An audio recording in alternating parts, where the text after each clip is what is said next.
Capítulo 4. La fiesta. Nuestra fiesta del 5 de noviembre transcurrió agradablemente, a pesar de la negativa de la señora Graham a honrarla con su presencia. En realidad, es probable que de haber asistido ella hubiera habido menos cordialidad, libertad y juego entre nosotros de los que hubo sin ella. Mi madre, como de costumbre, estuvo alegre y habladora, servicial y amable. Su única equivocación fue pretender con demasiada inquietud que sus invitados fueran felices, obligando a varios de ellos a hacer lo que sus espíritus detestaban: a comer o beber, a sentarse frente a la chimenea o a hablar cuando les hubiera gustado permanecer en silencio. No obstante, lo soportaron muy bien, pues estaban dispuestos a divertirse. El señor Millward fue generoso en dogmas importantes y bromas sentenciosas, anécdotas pomposas y discursos magistrales, pronunciados para la ilustración de la reunión en general y de la cautivada señora Markham. El cortés señor Lawrence, la juiciosa Mary Millward, el apacible Richard Wilson y el prosaico Robert en particular, que fueron los oyentes más atentos. La señora Wilson estuvo más brillante que nunca, con su cargamento de noticias frescas y fariseísmo antiguo, entrelazados con preguntas y reflexiones triviales y observaciones a menudo repetidas, emitidas aparentemente con el único propósito de no dar un momento de descanso a sus órganos del lenguaje. Se había traído con ella su calceta y parecía como si su lengua hubiera hecho una apuesta con sus dedos para aventajarles en velocidad y movimiento continuo. Su hija Jane estuvo, naturalmente, tan graciosa y elegante, tan ingeniosa y atractiva como posiblemente se había propuesto. Había muchas mujeres que eclipsar y muchos hombres que seducir, y allí estaba, además, el señor Lawrence, para ser apresado y subyugado. Sus pequeñas artes de seducción eran demasiado sutiles e incomprensibles para atraer mi atención, pero me pareció notar que había en ella un afectado aire de superioridad y una timidez poco propicia a su alrededor que anulaba todos sus avances. Cuando ya se había ido, Rose me comentó todas sus miradas, palabras y actitudes con una mezcla de agudeza y aspereza que me hizo maravillarme por igual de la artificiosidad de la dama y la sagacidad de mi hermana, y preguntarme si ésta no tendría un ojo puesto también en el potentado. Pero no te alarmes, Halford, no lo tenía. Richard Wilson, el hermano menor de Jane, se sentó en una esquina, aparentemente de buen humor, pero silencioso y tímido, deseoso de no llamar la atención, aunque interesado en escuchar y observar. Y aunque estaba en cierto modo fuera de su elemento, habría sido bastante feliz a su manera si mi madre lo hubiera dejado en paz. Pero con su bondad equivocada, no dejó de perseguirle con sus atenciones, acusándole con toda clase de viandas con el pretexto de que era demasiado tímido para servirse él mismo, y obligándole a gritar desde el otro extremo de la habitación sus monosilábicas respuestas a las numerosas preguntas y observaciones con las que ella trataba vanamente de hacerle entrar en la conversación. Rose me hizo saber que el joven nunca nos habría honrado con su compañía si no llega a ser por la insistencia de su hermana Jane, que deseaba ansiosamente mostrar al señor Lawrence que tenía un hermano más caballeroso y refinado que Robert. A este notable individuo lo había tratado con la misma solicitud para mantenerle apartado, pero él afirmó que no veía razón alguna para no divertirse un rato con Markham y la vieja dama. Mi madre no era vieja realmente, y la preciosa señorita Rose y el clérigo, como el que más, y estaba en su derecho por otra parte. Así que habló de trivialidades con mi madre y con Rose, discutió con el vicario sobre los asuntos de la vicaría, de cosas del campo conmigo y de política con los dos. Mary Millward también estuvo callada, pero no fue tan atormentada por la cruel amabilidad como Dick Wilson, porque tenía una manera cortante y decidida de contestar y rehusar, y se la consideraba más hosca que tímida. Fuera esto cierto, o no, la verdad es que no complació ciertamente a la concurrencia, ni pareció disfrutar mucho con ella. Eliza me dijo que había venido sola porque su padre había insistido en ello, habiéndosele metido en la cabeza que se dedicaba exclusivamente a las faenas caseras, olvidándose de las distracciones y las diversiones inocentes que eran propias de su edad y de su sexo. En general pareció estar de buen humor. Una o dos veces, el ingenio y la alegría de algún privilegiado entre los presentes la hicieron reír. Entonces observé que buscaba la mirada de Richard Wilson, que estaba sentado frente a ella. Como Richard estudiaba con el padre de Eliza, tenía cierta familiaridad con él, a pesar de las costumbres retraídas de ambos, y supongo que había una especie de camaradería entre los dos. Mi Eliza estaba increíblemente encantadora, coqueta sin afectación, y sin lugar a duda más deseosa de llamar mi atención que la de los demás. Podía leerse claramente en su rostro encendido y en su pecho palpitante el placer que experimentaba al tenerme cerca de ella, sentado o de pie a su lado, al decirle algo al oído o al apretarle la mano al bailar. Placer defraudado, sin embargo, por palabras y gestos atrevidos. Pero será mejor que refrene mi lengua. Si hago alarde ahora de estas cosas, tendré que ruborizarme más tarde. Seguiré pues hablando de las distintas personas que componían nuestra fiesta. Rose se mostró sencilla y natural, como siempre, llena de alegría y vivacidad. Fergus fue impertinente y absurdo, pero su insolencia y extravagancia, si bien no elevaron el concepto en el que lo tenían los demás, sirvieron para que estos se rieran. Finalmente, pues me excluyo a mí mismo, el señor Lawrence fue caballeroso y atento con todo el mundo, cortés con el vicario y las damas, especialmente con la anfitriona y su hija. Y la señorita Wilson, hombre descarriado, no tuvo el gusto de preferir a Eliza Millward. El señor Lawrence y yo intimamos en una medida tolerable, esencialmente reservado, y aunque abandonaba a menudo el apartado lugar de su nacimiento, donde había llevado una vida solitaria desde la muerte de su padre, no tenía la oportunidad ni la inclinación de hacer muchas amistades. De todas las personas que había conocido, yo era, a juzgar por los resultados, el compañero más agradable para su gusto. A mí me agradaba el hombre, pero era demasiado frío, huraño y dueño de sí mismo para ganarse toda mi cordialidad. Él admiraba en los demás la franqueza y la sencillez, siempre que no fueran acompañadas por la vulgaridad, pero era incapaz de adquirir estas cualidades. La excesiva reserva sobre sus intereses particulares era realmente bastante irritante y fría, pero yo no se lo tenía en cuenta, pues estaba convencido de que su origen estaba menos en el orgullo y la falta de confianza de sus amigos que en una cierta delicadeza enfermiza y una timidez peculiar, de la que era consciente, aunque le faltaba energía para superarla. Su corazón era como una mimosa púdica que se abre un instante con la luz del sol, pero que se hace un ovillo y se contrae al menor roce con el dedo o el viento más ligero. Y sobre todo, nuestra intimidad era más una predilección mutua que una amistad profunda y sólida, como la que existe entre tú y yo. A pesar de tus raptos de mal genio, Halford, con nada puedo compararte mejor que con una vieja chaqueta, intachable de textura, pero cómoda y holgada, que se ha adaptado a la forma del que la lleva, quien puede utilizarla como le plazca, sin ser molestado por el miedo a estropearla. Por el contrario, el señor Lawrence era como una prenda nueva, elegante e impecable al mirarla, pero tan estrecha en los codos que uno temía romper las costuras y movía libremente los brazos, y tan suave y delicada en su superficie que uno no se atrevía a exponerla a una sola gota de lluvia. Poco después de la llegada de los invitados, mi madre mencionó a la señora Graham.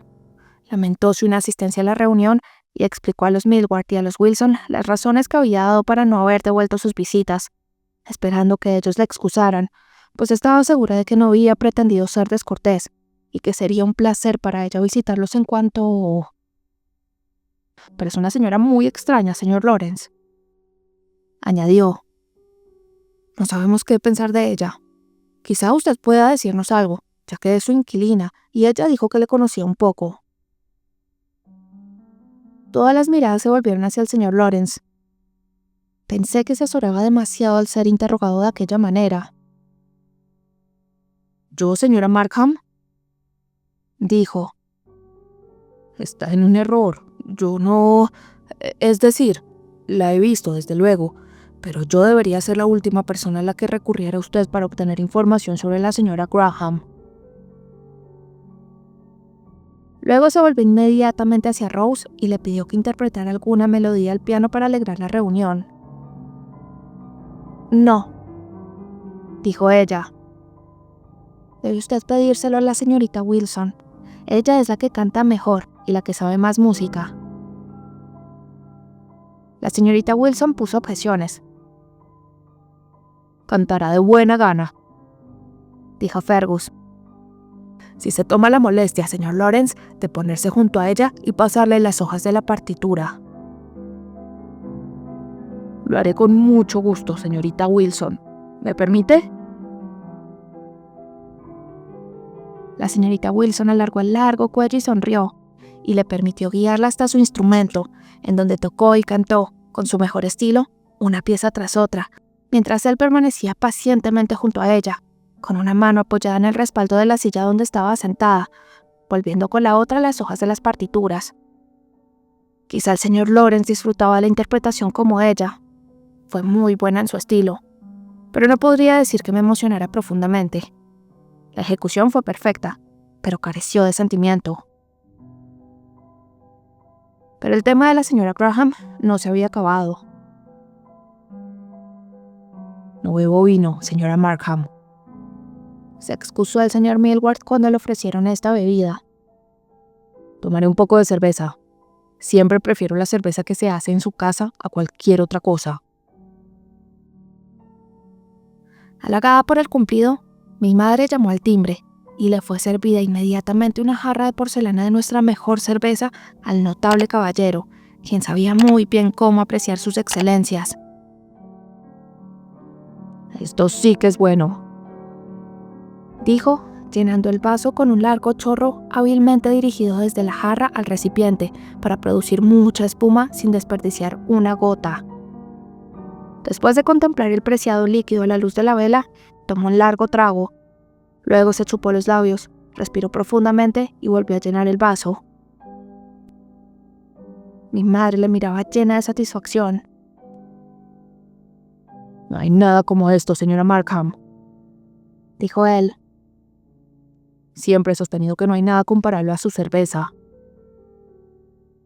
Es una gran satisfacción para mí que le guste, señor. Siempre me ocupo personalmente de su elaboración, así como de la del queso y la mantequilla. Me gusta hacer bien las cosas.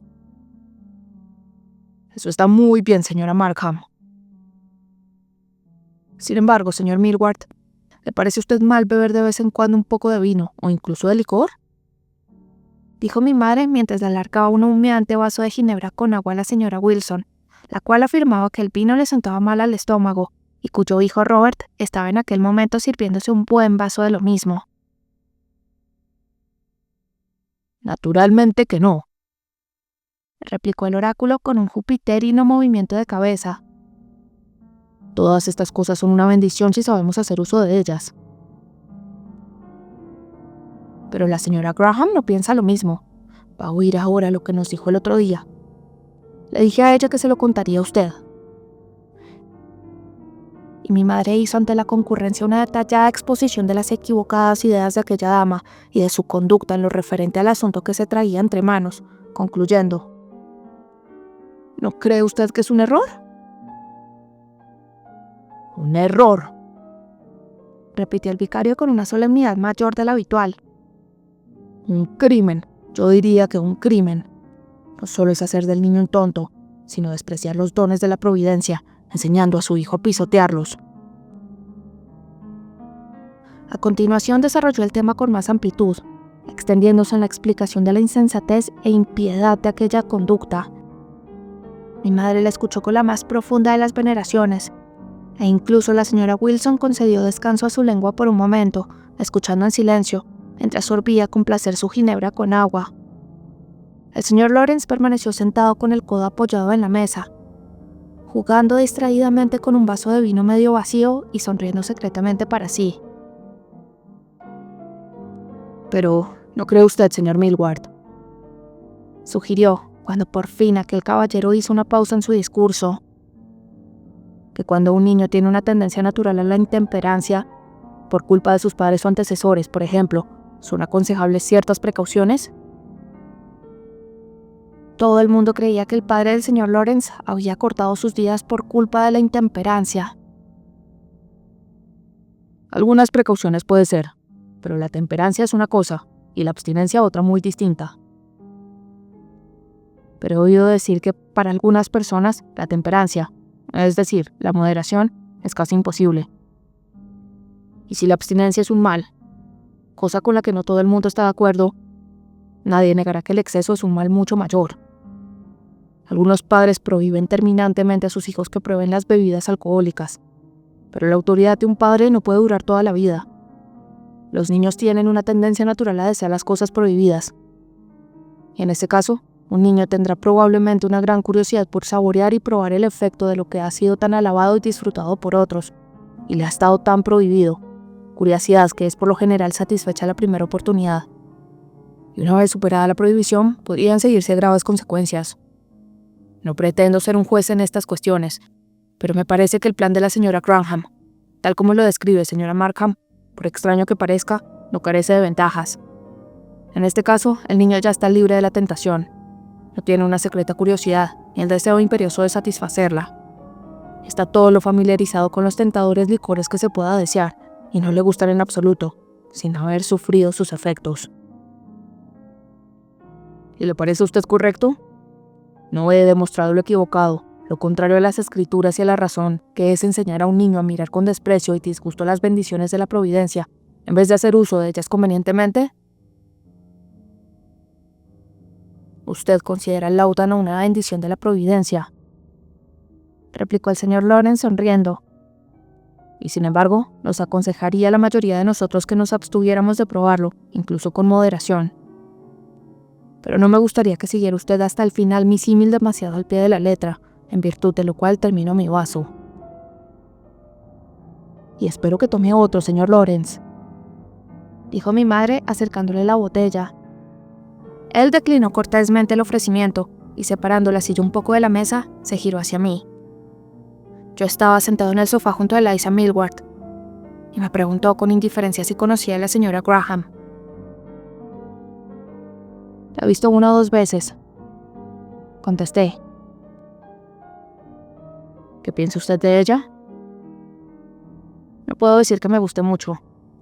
Es hermosa, o mejor dicho, tiene un aspecto distinguido e interesante, pero nada amable. Me parece una mujer cargada de prejuicios y aferrada a ellos contra viento y marea, que hace girar todo alrededor de sus opiniones preconcebidas. Demasiado dura, demasiado tajante, demasiado agria para mi gusto. Él no contestó, pero pareció molesto y se mordió los labios. Enseguida se levantó y se acercó a la señorita Wilson, tan repelido por mí, supongo, como atraído por ella. Apenas me fijé en ello en aquel momento, pero más adelante me vería obligado a hacer resurgir en mi memoria este y otros hechos igualmente insignificantes, cuando... Pero no debo anticiparme.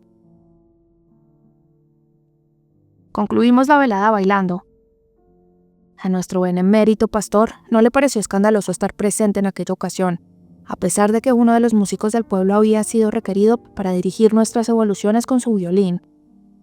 Pero Mary Millward se empeñó obstinadamente en unirse a nosotros, y lo mismo hizo Richard Wilson, a pesar de que mi madre le rogó con dureza que lo hiciera, e incluso se ofreció a ser su pareja. De todas formas, nos las arreglamos bien sin ellos. Con una simple cuadrilla y varias danzas campesinas, seguimos hasta una hora bastante avanzada. Al fin, después de pedirle a nuestro músico que tocara un vals, me disponía a enlazar la cintura de Eliza para girar al son de este baile delicioso, acompañados por Lawrence y Jane Wilson, Fergus y Rose, cuando el señor Millward se interpuso. No consiento esto. Vamos, ya es hora de volver a casa. Oh, no, papá, suplicó Eliza. Ya es hora, hija mía, ya es hora. Moderación en todas las cosas, recuerda. Esta es la idea. Deja que tu moderación sea conocida de todos los hombres. Pero en revancha, Seguí a Eliza al oscuro pasillo, donde con el pretexto de ayudarla a ponerse su chal, me temo que debí considerarme culpable de haberle robado un beso a espaldas de su padre, mientras éste se envolvía la garganta y la barbilla en los pliegues de una gruesa bufanda de lana. Pero ¡ay! Al volverme vi que mi madre estaba cerca de mí. La consecuencia fue que no bien hubieron partido los invitados, me sometió a una seria reprimenda que frenó el curso galopante de mis ideas y constituyó un desagradable fin de velada. «Mi querido Gilbert», dijo, «desearía que no hubieras hecho eso. Sabes cuán a pecho me tomó tu superioridad, cuánto te quiero y te valoro por encima de cualquier otra cosa en el mundo, y cuánto deseo verte bien situado en la vida, y cuánto me afligiría haberte casado con esa muchacha o con cualquier otra de la vecindad. No sé qué ves en ella.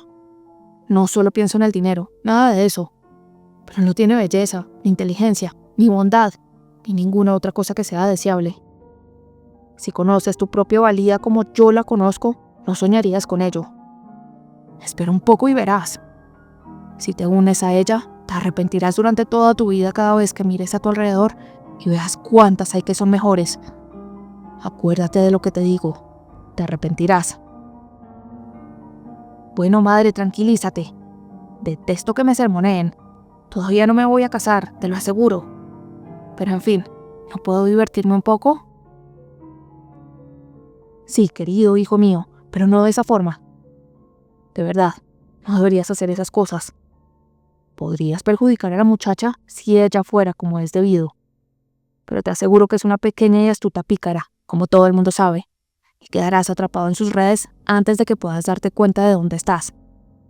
Y si te casas con ella, Gilbert, me romperás el corazón. Esa será una de las cosas que conseguirás si lo haces». «Bueno, no llores por eso, madre», dije yo, pues las lágrimas brotaban de sus ojos. «Ea, deja que este beso borre el que le he dado a Eliza. No la injurias más y no te preocupes, pues te prometo que nunca... Es decir, te prometo que antes de dar un paso importante que tú desapruebes seriamente, lo pensaré 2 veces». Después de decir esto, encendí mi vela y me fui a la cama con el espíritu considerablemente sosegado.